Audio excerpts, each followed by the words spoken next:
ಅಣಬೆ ತಂತ್ರಜ್ಞಾನ ಬಹು ಆಯಾಮಗಳ ಜೈವಿಕ ಅಂಶವಾಗಿದೆ. ಇದು ಕೃಷಿ ಅಥವಾ ಕೃಷಿ ಉಳಿಕೆಗಳ ಪರಿಸರ ಸ್ನೇಹಿ ನಿರ್ವಹಣೆ, ಪ್ರಧಾನ ಸಸ್ಯಾಹಾರಿ ಜನರ ಪೌಷ್ಟಿಕಾಂಶ ವೃದ್ಧಿ, ಅಪೌಷ್ಟಿಕತೆ ತಗ್ಗಿಸುವುದು, ಗ್ರಾಮೀಣ ವಲಯದಲ್ಲಿ ಸ್ವಯಂ ಉದ್ಯೋಗ ಸೃಷ್ಟಿ ಮತ್ತು ನಗರದಲ್ಲಿ ಪೂರಕ ಆದಾಯದ ಮೂಲ, ಮಹಿಳಾ ಸಬಲೀಕರಣ ಅಲ್ಲದೆ ಸಾವಯವ ಇಂಗಾಲವನ್ನೂ ಮಣ್ಣಿಗೆ ಸೇರಿಸುವ ಮೂಲಕ ಪರಿಸರ ರಕ್ಷಣೆ ಮುಂತಾದ ವಿಷಯಗಳ ಹಲವಾರು ಸಮಸ್ಯೆಗಳನ್ನು ಪರಿಣಾಮಕಾರಿಯಾಗಿ ಪರಿಹರಿಸಬಲ್ಲದು. 2000 ಸೇವಿಸಬಹುದಾದ ಅಣಬೆ ಪ್ರಭೇದಗಳನ್ನು ನಿಸರ್ಗದಲ್ಲಿ ಕಾಣಬಹುದು. ಆದಾಗ್ಯೂ 20 ಪ್ರಭೇದಗಳಲ್ಲಿ ಮಾತ್ರ ಕೃಷಿ ಕೈಗೊಳ್ಳಲಾಗುತ್ತಿದೆ. ಅದರಲ್ಲೂ 3-4 ಪ್ರಭೇದಗಳು ಮಾತ್ರ ವಿಶ್ವ ಅಣಬೆ ಉತ್ಪಾದನೆಯಲ್ಲಿ ಪ್ರಮುಖ ಪಾತ್ರ ವಹಿಸುತ್ತವೆ.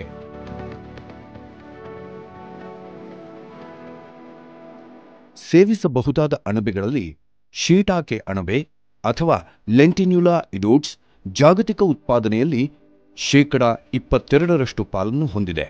ಚಿಪ್ಪು ಅಣಬೆ ಅಥವಾ ಆಯಿಸ್ಟರ್ ಅಣಬೆ ಜಾಗತಿಕವಾಗಿ 19% ಆಗಿದ್ದು 2ನೇ ಸ್ಥಾನದಲ್ಲಿದೆ. ವುಡ್ ಇಯರ್ 18% ಉತ್ಪಾದನೆಯೊಂದಿಗೆ 3ನೇ ಸ್ಥಾನದಲ್ಲಿದ್ದು, ಕ್ರಮವಾಗಿ ಬಟನ್ ಮಶ್ರೂಮ್ 15%, ಎನೋಕಿ ಅಣಬೆ 11%, ಪ್ಯಾಡಿಸ್ಟ್ರಾ ಅಣಬೆ 5% ಮತ್ತು ಇತರ ಪ್ರಭೇದಗಳು 10% ಪಾಲು ಹೊಂದಿವೆ. ಸೇವಿಸಬಹುದಾದ ಅಣಬೆಗಳಲ್ಲಿ ಉಚ್ಚ ಗುಣಮಟ್ಟದ ಪ್ರೋಟೀನ್, ಅತ್ಯಂತ ಕಡಿಮೆ ಕೊಬ್ಬಿನಾಂಶ, ಶೂನ್ಯ ಕೊಲೆಸ್ಟ್ರಾಲ್, ಕಾರ್ಬೋಹೈಡ್ರೇಟ್, ಗ್ಲೈಸೆಮಿಕ್ ಸೂಚ್ಯಂಕಗಳನ್ನು ಹೊಂದಿದೆ. ಹೆಚ್ಚು ನಾರಿನಂಶ, ಹೃದಯಕ್ಕೆ ಬೇಕಾದ ಸೋಡಿಯಂನಿಂದ ಪೊಟ್ಯಾಷಿಯಂವರೆಗಿನ ಅನುಪಾತದೊಂದಿಗೆ ಅಣಬೆಯು ಪೋಷಕಾಂಶಗಳಿಂದ ತುಂಬಿದ ಒಂದು ವಿಶಿಷ್ಟ ತರಕಾರಿ. ಭಾರತೀಯ ತೋಟಗಾರಿಕೆ ಸಂಶೋಧನಾ ಸಂಸ್ಥೆ ಬೆಂಗಳೂರಿನ ಹೆಸರುಘಟ್ಟದಲ್ಲಿದೆ.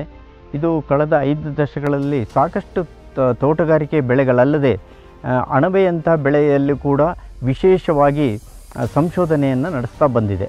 ನಮ್ಮಲ್ಲಿ ಸಾಕಷ್ಟು ಅಣಬೆ ತಳಿಗಳ ಸಂಗ್ರಹಣೆ, ಸಂರಕ್ಷಣೆ ಮತ್ತು ಅದರ ಮೌಲ್ಯಮಾಪನವನ್ನು ಕೂಡ ಮಾಡಿದ್ದೇವೆ.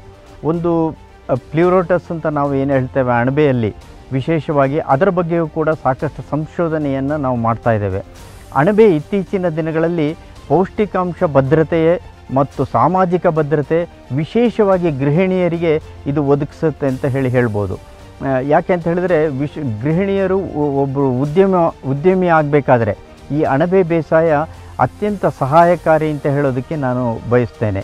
ಈ ಪೌಷ್ಟಿಕಾಂಶ ಭದ್ರತೆಯ ದೃಷ್ಟಿಯಿಂದ ನೋಡೋದಾದರೆ ನಮ್ಮ ಮೌಲ್ಯಾಧಾರಿತ ಉತ್ಪನ್ನಗಳಲ್ಲಿ, ಈ ಹಲಸಿನ ಹಣ್ಣಿನ ಉತ್ಪನ್ನಗಳಲ್ಲಿ ಹಲಸಿನ ಬೀಜದ ಪುಡಿ ಜೊತೆಗೆ ಈ ಅಣಬೆಯ ಒಣಗಿಸಿದ ಪುಡಿಯನ್ನು ಕೂಡ ನಾವು ಹಾಕಿ ಮಿಶ್ರಣವನ್ನು ಮಾಡಿ ಸಾಕಷ್ಟು ಮೌಲ್ಯಾಧಾರಿತ ಉತ್ಪನ್ನಗಳನ್ನು ತಯಾರಿಸಿದ್ದೇವೆ.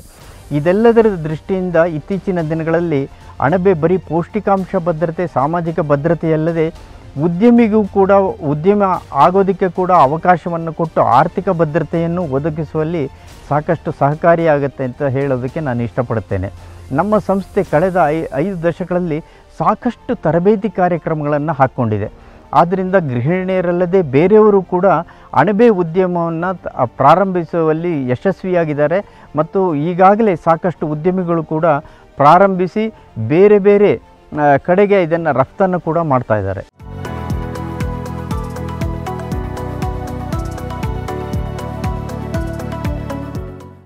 ಇದಕ್ಕೆ ತಗುಲುವಂಥ ವೆಚ್ಚ ಏನು ಅಂಥದ್ದೇನು ದೊಡ್ಡ ಪ್ರಮಾಣದಲ್ಲಿ ಆಗದೇ ಇರೋದ್ರಿಂದ ಎಲ್ಲರೂ ಇದನ್ನು ಪೂರ್ತಿ ಪ್ರಮಾಣದಲ್ಲಿ ನಾವು ಬೆಳೆದು ಒಂದು ಸ್ವಯಂ ಉದ್ಯೋಗ ಅಂತೇಳಿ ನಾವು ಇದನ್ನು ಕಂಟಿನ್ಯೂ ಮಾಡ್ಬೋದು.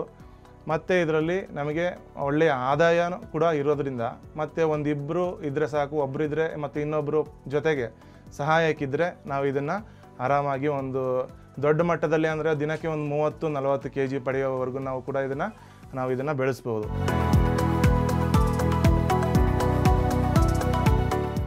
ಇಂದು ಭಾರತದ ತೋಟಗಾರಿಕೆ ವೈವಿಧ್ಯೀಕರಣದತ್ತ ಎದುರು ನೋಡುತ್ತಿರುವಾಗ ಅಣಬೆಗಳು ಬಹಳ ಪ್ರಮುಖ ಅಂಶವಾಗಿ ಬೆಳೆದು ನಿಂತಿದೆ.